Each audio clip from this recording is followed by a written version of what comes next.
You're listening to the Dibbly Dobbly Podcast. Remember to like, share, comment, subscribe, and click the bell to make sure you get the latest episodes of the podcast. Be sure to like and share our Facebook page and follow us on Twitter and on Instagram. Hi everyone and welcome back to another episode of the Dibbly Dobbly Podcast. And on today's episode of the podcast, we're reviewing match number 5, the ICC Cricket World Cup for 2023 between India and Australia from the MA Chibarabram Stadium. And it was a pretty good performance by India, pretty dominant performance in the first game of the tournament for them at home. They've got their campaign off to a winning start. On the other hand, for Australia, it was a disappointing result to begin their World Cup campaign. So in this episode today, we're going to be reviewing, talking about both teams, how they performed in their first World Cup match of this World Cup in 2023, and how both teams went about it in terms of the batting, bowling, fielding side of things, and look forward ahead to their next games of this tournament and what challenges pose both Australia and India going forward for the remainder of the tournament. So that's coming up in today's episode of the podcast. Let's have a look at the match summary of match number 5 of the ICC Cricket World Cup for 2023 between India and Australia from the MA Chibarabram Stadium in Chennai. Australia won the toss, they batted first and were bowled out for 199 in 49.3 overs. Steve Smith top scored with 46 and Ravindra Jadeja took 3 wickets for India. India needed 200 runs to win. They chased down the target with ease, finishing on 4 for 201 from 41.2 overs. KL Rahul top scored with 97. Josh Hazlewood took 3 wickets for Australia. India won by 6 wickets and KL Rahul was named Player of the Match. What were the key moments and key factors from match number 5 of the ICC Cricket World Cup for 2023 between India and Australia? Well, India bowling Australia out for 199 was definitely a key moment in this match. Australia having India 3 for 2 inside 2 overs to start the run chase to cause some panic in the Indian batting lineup. The partnership between Virat Kohli and KL Rahul of 165 for the 4th wicket rescued India from 3 for 2 to chase down the target of 200 runs and was definitely a key moment and key factor in this match.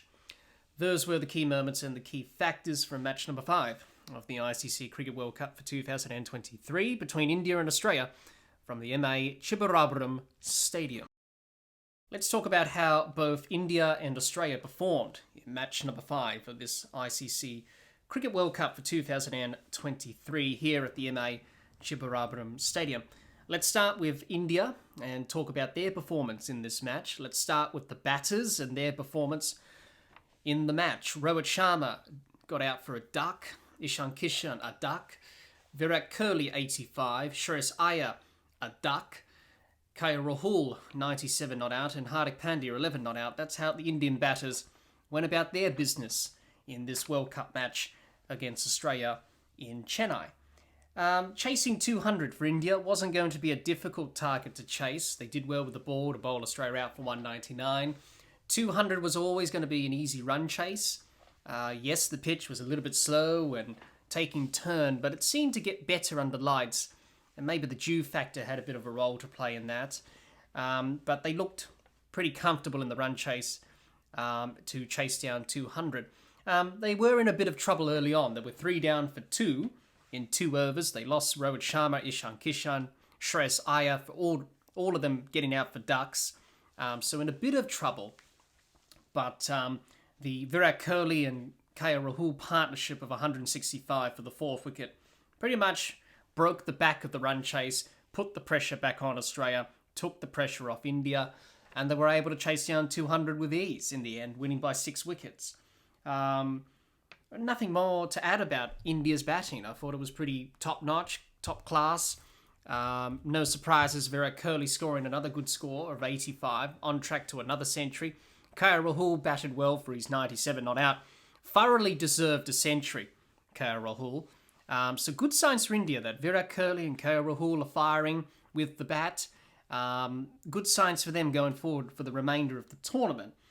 They batted well. The partnership was good old-fashioned batting in one-day cricket. Took their time, absorbed the pressure from Australia. They were 3 down for 2. They needed to play out some overs, get into the surface, get used to it. Get used to the conditions, and then really tee off from there, and that's what they did. It was good partnership batting, did the basics well, ran well between the wickets, rotated the strike, picked the gaps nicely, did all the basic things that you would expect, especially from this Indian batting lineup.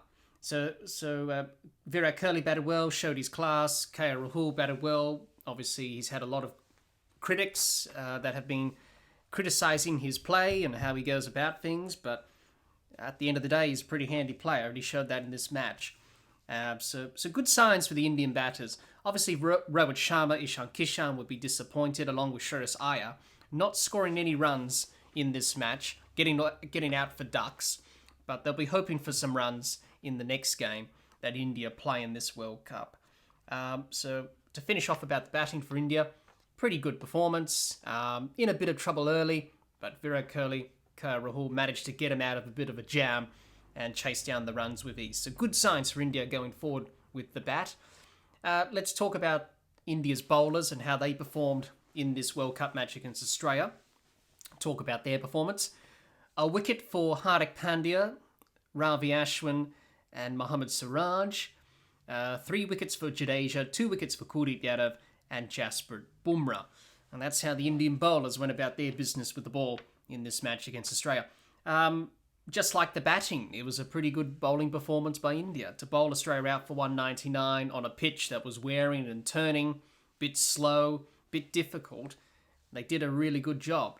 And good signs going forward for the rest of the tournament. They took wickets at regular intervals. They kept the pressure on Australia by taking wickets in important times during the Australian innings, which really put Australia on the back foot. And Australia never really recovered from that. They used the conditions well. They know the conditions well. Obviously, home World Cup, that's a big advantage for India, knowing the conditions. And especially the spinners of Jadeja, Ashwin and Kuldeep Yadav really exploited the turning conditions in Chennai.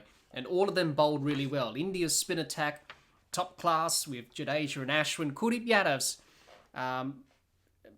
struggled in recent times, but he's getting that confidence back and he bowled really well. All of them did their role, but it was really one person that really turned the match in India's favour, and that was Ravindra Jadeja. Top class, a very good spinner. He bowled a very good delivery to get rid of Steve Smith, one that pitched on the stumps and turned and knocked over the off stump. And Steve Smith couldn't do anything about it. It was just an absolute jaffer of a delivery. So he was good, subtle variations. He doesn't turn the ball as much, Jadeja, but he does get those wickets when you need them. Ashwin was pretty good, as I mentioned before. Same with Kuldeep Yadav. So the spin attack for India really kept the pressure on Australia and really turned the screws, so to speak. The seamers, Bumrah and Siraj bowled really well. Obviously, Bumrah coming back from injury, bowling really well. Good signs for India that he's managing to get through these games unscathed. Showed his class and quality, Bumrah. His changes of pace, his Yorkers were pretty good in this match. Bowled pretty well. Mohammad Siraj has been a very good bowler in the last few months to a year. He's really improved. Bowled well again in this match. Followed up his good performances from the past. So just to finish up about India's bowling, just like the batting, pretty comprehensive, a very good bowling attack, everyone's clicking. You would think the only one who struggled in this match in terms of the bowling side was probably Hardik Pandya. He only bowled 3 overs and he took a wicket, but he's just coming back to the bowling crease. Obviously, we all know with him he's had a lot of injuries. So I think the only area of concern for India with the bowling is probably Hardik Pandya, just trying to get him back into some rhythm and form with the ball. But everyone else is pretty good and taking wickets and in good touch. So I think that's the only concern for India. But besides from that, it was a pretty comprehensive bowling performance in this match against Australia in Chennai. Let's talk about Australia's performance in this World Cup match against India from the MA Chidambaram Stadium in Chennai. First of all, let's start with the batters and their performance in this World Cup match against India. Warner, 41. Mitchell Marsh, a duck. Steve Smith, 46, Marnus Labuschagne, 27, Glenn Maxwell, 15, Alex Carey, a duck, and Cameron Green, 8. And that's how the Australian batters went about their business in this World Cup match against India. The batting performance by Australia. Not a surprise by all that they were bowled out for 199 on a pitch that was turning. It was slow, keeping low. Not a surprise when Australia go to subcontinent that they always struggle against the spin. Not a surprise, it's been happening for many, many years. It was pretty ordinary batting from Australia. That's how I would describe the batting performance. It was pretty ordinary, it was pretty pathetic, if I can use that word, and really lackluster in terms of the intent that they showed. They just were really on it. They were below their best, as we saw in this match. As I mentioned, they lacked intent towards the Indian spinners. They struggled against the spin immensely. They lost wickets at regular intervals, didn't build partnerships, which was pretty evident to see. The partnerships that they made in this match, 5, 69, 36, 9, 0, 21, 0, 25, 24, and 10. They're not going to win you too many matches if you have partnerships like that. So it's very important to string the partnerships together and build on them. And Australia didn't quite do that in this match against India. David Warner, Steve Smith looked pretty comfortable. Both of them scored 41 and 46 respectively and shared a partnership of 69 for the second wicket. Looked like setting the platform for Australia. But once they got out, then Australia never really recovered from that. They looked pretty comfortable against the spin, but until David Warner got out, then the wheels started to fall off the Australian bus. And in the end, the bus didn't have any wheels left, if I can say that. As I mentioned before, it was pretty ordinary from Australia with the bat. A lot of areas to fix, a lot of areas that they need to improve on going forward for the remainder of this World Cup, going forward in the weeks and days to come. As I mentioned before, need to be more proactive against the spin. I thought they allowed Jadeja, Ashwin and Kuldeep Yadav to bowl what they wanted to bowl, dictate the terms. And as a batter, you can't allow a spinner to do that, or any spinner to do that. So Australia didn't really quite do that enough. They didn't show that intent or aggressive approach towards the spinners. They sort of sat back and just did what they needed to do in terms of defending and pretty timid not to get out towards them. So I think from Australia, what we need to see from them going forward is to be more proactive. Be more proactive, take the initiative, take some calculated risks. Don't be too reckless or play some dumb cricket. Be smart about it. Take the calculated risks. Look to attack. Look to be on the front foot against the spinners. They didn't quite do that in this game against India. So what I mean by that, being aggressive and being positive, well, use the feet. Get down to the pitch of the ball. Smother the turn. Work the ball in the gaps. Rotate the strike. And put the pressure back on the Indian spinners, which they didn't do in this game, but also to the other spinners that they'll come up against in this World Cup. They need to do that. And also for Australia, we need some more. They need more contributions from the top order. Very important that Warner, Mitchell Marsh, and Steve Smith in particular, the top three, they need to score big scores. One of them needs to get a century, or both of them, or even all of them will need to get significant scores. So we need to see big contributions from them. Also, the middle order, we need to see some more contributions from them as well. In particular, obviously Marnus Labuschagne and Glenn Maxwell have been scoring some runs of late, so they're not much of a concern, but it's more of Carey and Green. Alex Carey and Cameron Green need to contribute a bit more with the bat. And Australia need more from the top and middle order. It's vitally important that they contribute and get those big scores for Australia. It's very important that someone goes on and get the big score. In this match, no one really quite did that. No one really batted through the entire innings, which is the aim of any opener or any batter, to bat through the entire innings in one-day cricket, be an anchor point, which Smith and Labuschagne can be, to score that big score for Australia. That's what they need, and someone needs to stand up and do that. Just to finish up about the batting, they've got some areas to improve on, Australia. They're going to improve them quickly. There's not much time in this World Cup. You're playing your next game in a couple of days from the last game. The tournament, before you know it, will come towards the business end. And Australia will really need to pull up their socks, if I can use that metaphor. Pull up their socks, look to bounce back with the bat, because they can play better than they have shown. They're capable. It's all in the mind, and it's all about executing the skills. They haven't quite executed in this match, but it's all about executing the skills, having the belief, being positive, being upbeat. And if Australia can fix the areas of concern, not losing wickets in clumps, not having batting collapses, someone build a partnership with someone else, build partnerships, be proactive against spin, be more aggressive, someone kick on for a big score. And then I think the Australian batters can turn it around. But they'll be disappointed about this performance, but there's always the next game to look forward to, and hopefully they can learn the lessons from this game against India with the bats and apply them to the next game that they come against in this World Cup, which will be against South Africa in a few days' time. Let's talk about the Australian bowlers and their performance in this World Cup match against India from Chennai, and talk about how they went about their business with the ball. No wickets for Maxwell, Green, Cummins and Zampa, 3 wickets for Hazlewood and a wicket for Mitchell Starc. That's how the Australian bowlers went about their business in this match against India. The Australian bowling, defending 200 was always going to be difficult. Whenever you score a very low target or set a very low target for the opposition to chase at a run chase, with Australia here, they set 200 for India to win. It's always going to be difficult to defend that. You need everything to go your way. You need to take early wickets and bowl the side out. Australia started well in the bowling innings in the run chase. They had India 3 down for 2 in 2 overs. Josh Hazlewood and Mitchell Starc causing some problems with the ball swinging in the first few overs of the innings, which really put India on the back foot for a bit. But after that, Australia couldn't really take wickets. They couldn't really apply the pressure.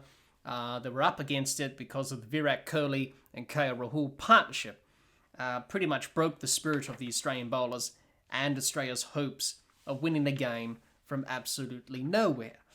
So that's how the bowling panned out, pretty much. And they just couldn't build that pressure. They couldn't take wickets because they were only defending 200 runs, which obviously it's going to be a very difficult task, as I mentioned. What are the areas of concern for Australia? Well, number one, I thought Hazlewood, Starc and Cummins bowled okay. So the seamers bowled reasonable. Hazlewood was probably the pick of the seamers, followed by Starc and then Cummins. Both of them performed really well. Mitchell Starc, obviously a very important asset to the Australian team, picked up 50 wickets in Cricket World Cup cricket for him at 14.5 at a strike rate of 18.8 is not bad. Only Glenn McGrath has more World Cup wickets than Mitchell Starc, and for Australia with 71 at 18 and at a strike rate of 27.5, which is pretty good when you compare Starc and McGrath's numbers in World Cup cricket. They're pretty nearly similar. So I thought he bowled well, Starc. Hazlewood was good. Cummins didn't take a wicket, but he bowled well in patches. So nothing wrong with the quicks. The quicks did a reasonable job, but it's mainly the one concern that many people have been talking about, and that's the spin. Adam Zampa in particular, none for 53 from 8 overs on a pitch that was turning a bit. He didn't really step up. He didn't really do his job. That is a concern for Australia. They need Adam Zampa to be performing, taking wickets, and being the Adam Zampa that we know, that we've seen in recent times. He needs to step up, pull up his socks, and really deliver. Wasn't quite at his best in this match. He lacked rhythm, he lacked consistency, and he didn't build pressure. Obviously, Australia have selected one specialist spinner in this World Cup. Obviously, they didn't select Ashton Agar in the squad because he was injured with a calf injury. So they went in with Adam Zampa as the sole specialist spinner, and they're banking on Glenn Maxwell to be that second spinner to do a role. Now, I thought Glenn Maxwell bowled okay in this match, even though he got none for 33. He didn't take any wickets, but he bowled reasonable. But that's the main concern for Australia, how to go about the spin area. Now, obviously, in this match against India, probably the pitch was a bit dewy, so not much turn in the evening. That's usually the case in India. Sometimes when it's dewy, too dewy, and the pitch is covered in moisture, often the ball doesn't spin, it just skids on. So that was probably the case in this match here, and that's why Adam Zampa wasn't really effective. But that's one factor. Also, another factor is lack of rhythm, lack of form, and also confidence and maybe consistency. So Australia really need to try and get the best out of Adam Zampa because he's going to play an important role for them. So that's one area that was a concern, and Adam Zampa really needs to pick up and bounce back. So that's the one area of concern for Australia. Besides from that, I thought the quicks bowled okay, pretty good up front. But Australia, at the end of the day, Australia couldn't just keep the pressure on India. They couldn't take the wickets. Only defending 200 runs, they were always up against it. Also, another thing, Australia in the field were a bit sloppy. They dropped a catch. Mitchell Marsh dropped Virat Kohli. I don't think that drop catch would have made any difference.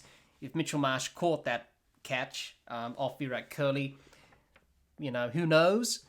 But I think India were always going to win that game regardless if Kohli was out at that time or not. But yeah, a bit sloppy from Australia. A little bit, the body language was a little bit negative. I don't think they were quite up for this match. They didn't really look switch on. They weren't switched on, as I say. Looked a little bit flat, looked a little bit lethargic, and they're not really up for this contest. So it's important that Australia change that body language around going into the next match against the Proteas in a few days' time. So that's one thing I picked up as well. And just to finish up about the bowling, it was a bit of a mixed bag. But Australia need to work on the areas of concern. They need more from Adam Zampa. They need more from Glenn Maxwell if he's going to be bowling as well. That's the only area of concern that I see. Apart from that, everything else seems to be okay. But Australia, they've got a lot of lessons to learn from this match with both the bat and with the ball going forward. Let's preview India and Australia's next matches in this ICC Cricket World Cup for 2023. Talk about their next matches in this World Cup, their predicted 11s, and what sort of 11 they may take into the next game of this World Cup for their campaigns. Also, talk about the challenges and what they need to do to win their next games of this World Cup.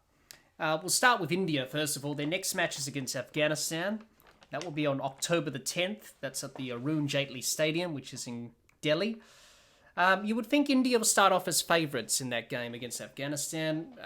Afghanistan coming off a 6-wicket loss to Bangladesh. That was at Dharamshala a few days ago. So you would think India will start off as very well favourites, I should say, to win that game against Afghanistan. In terms of the potential 11 that they may bring out for that match against Afghanistan, they'll probably keep the same 11. The 11 that they played here against Australia and Chennai was pretty strong. So, keep the same 11, keep the winning momentum going. If they're going to make some changes, it will be based off conditions. And also Shubman Gill, he's been suffering some illness, so he may come back for the next game. Depends if he's fit and available to do so. So they may keep the same 11 for that match, India against Afghanistan. So their potential 11 could be Rohit Sharma, Ishan Kishan, Virat Kohli, Shreyas Iyer, KL Rahul, Hardik Pandya, Ravindra Jadeja, Ravi Ashwin, Kuldeep Yadav, Jasper Bumrah, and Mohammad Siraj. That's India. Let's talk about Australia. Now, their next game is against South Africa, and that will be in Lucknow. That will be at the BRSABVE Cricket Stadium. That's a bit of a mouthful to say. That will be on October the 12th in Lucknow. Obviously, Australia will be up against many challenges in that game against South Africa. Number one, South Africa coming off a good win against Sri Lanka by 102 runs. They scored over 400 runs in that match. Many of their batters are in fine fittle and good form. Also, Australia lacking confidence after this loss against India. And also at Lucknow, this venue here in Lucknow has been notoriously known for spin, low bounce, and slowness in the surface. We saw that in the IPL. Some of the IPL games that were played up in Lucknow, many of the teams struggled to find a way to score runs on this pitch. So that's going to be a challenge not only for Australia but for South Africa as well. What does Australia need to do in terms of bouncing back and winning this important match? Well, first of all, just do the basics well with the bat and with the ball. I think with the bat, they'll need the top order, middle order to contribute. Do the basics well with the bat. Be proactive against the spin. Look to get busy against the spinners. Look to put the South African spinners in Tabriz Shamsi and Kesh Maharaj under pressure.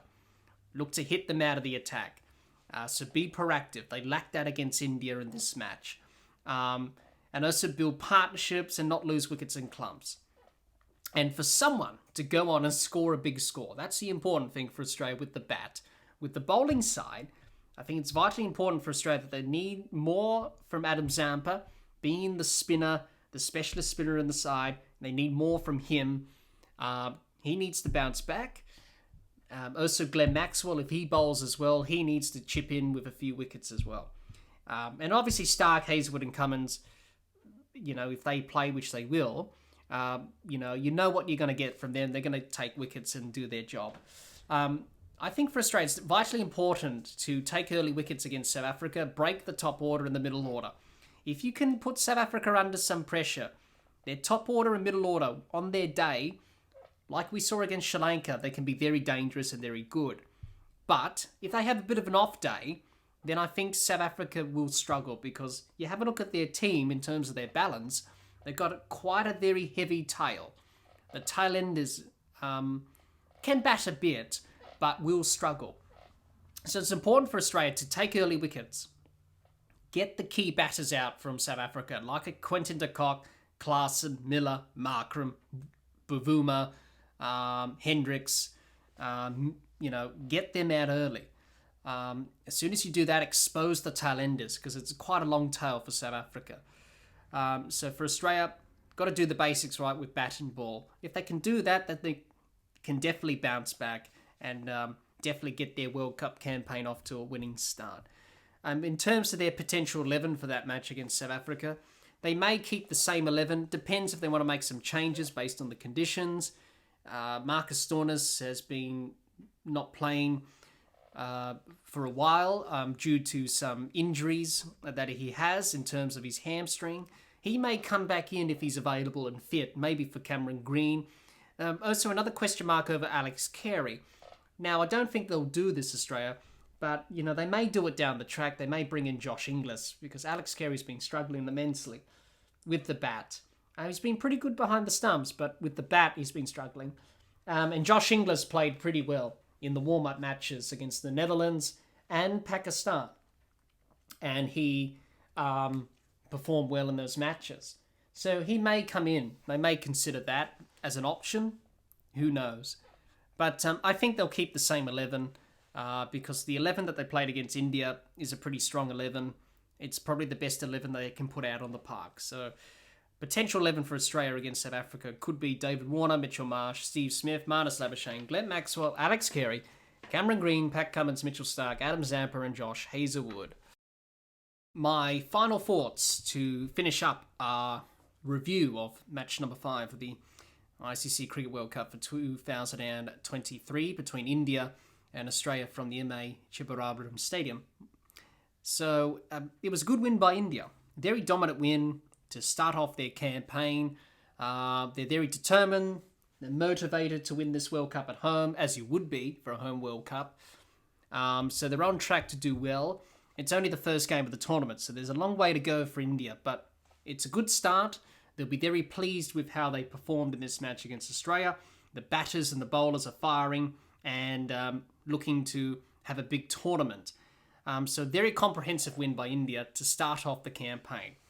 For Australia, very disappointing. It's the first time since 1992 that Australia have lost their first match of a Cricket World Cup. Now, back in 1992, the World Cup was in Australia and New Zealand. And if you remember, if you were old enough to remember that World Cup, Australia didn't qualify for the semi-finals. So hopefully that is not an omen for Australia in 2023. For Australia, they've got to bounce back. They've got to pull up their socks and bounce back against South Africa in their next match. They'll be disappointed by the loss. We know they can play better. They were below their best with the bat. We know they can do much better than what we saw in this game against India. So they need to bounce back quickly. This World Cup comes very thick and fast in terms of the matches. You haven't got much time. You've got 9 games. You've got to win probably half of them, maybe even more, to qualify for the semi-finals. So it's a little bit of a bump in the road for Australia, but they've got to bounce back, learn the lessons from this game against India. If they can do that, then they can get their World Cup campaign back and running again. But they will need to learn the lessons to be able to do that. So just to finish off, a very dominant game by India, very disappointing performance by Australia. 2 teams that should feature towards the back end of the tournament. Both teams have many different questions coming out of this game to begin their World Cup campaign. Hopefully both teams can answer them going forward. Thanks everyone for listening to our match review of the match between India and Australia, match number 5 for this ICC Cricket World Cup for 2023. Before we go, stay tuned for more ICC Cricket World Cup 2023 coverage and content on the Dibbly Dobbly Podcast in terms of episodes and live streams of all matches of this World Cup. If you're watching or listening to this episode of the podcast on our YouTube channel, let us know your thoughts on this match between India and Australia in the comments. We would love to hear what you have to say about this match. Once again, thanks everyone for listening. Until next time, keep safe and bye for now.